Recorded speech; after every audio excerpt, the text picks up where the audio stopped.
Pri Ohmovom zákone by som tú problematiku rozdelil na dve zložky.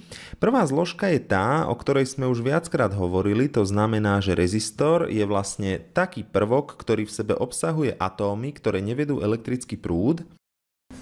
Hustota týchto atómov, ktoré nevedú elektrický prúd, v úvodzovkách môžeme označiť písmenkom ρ a voláme ju rezistivita.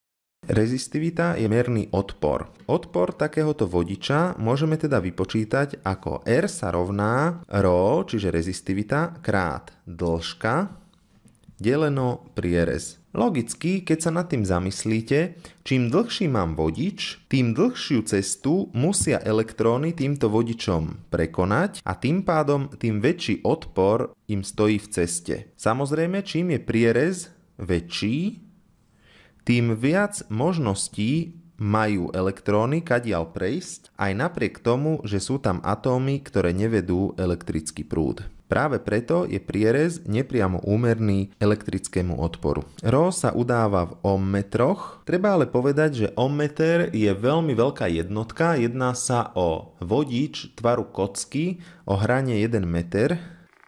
Práve preto sa používajú menšie jednotky ako ohm mm štvorcový na meter. Čo sa týka ale toho štandardného Ohmovho zákona, ktorý poznáme, ten hovorí, že prúd je priamo úmerný napätiu a nepriamo úmerný odporu. Vždy to, čo je v zlomku v čitateli, je priama úmera a to, čo je v menovateli, je nepriama úmera. To teda znamená, že ak zväčším odpor, zmenší sa mi prúd. A naopak, ak zväčším napätie, zväčší sa aj elektrický prúd. Samozrejme z Ohmovho zákona si dokážeme vyvodiť viaceré odvodené vzorce. Jedným z nich je napríklad vzorec pre odpor. Elektrický odpor je možné určiť ako U lomeno I. Opäť platí priama a nepriama úmera, to znamená, že ak zväčším hodnotu prúdu, zmenší sa odpor a naopak, ak zväčším napätie, zväčší sa aj odpor. Samozrejme, matematicky to takto síce platí, ale treba si uvedomiť, že odpor je skôr pasívna veličina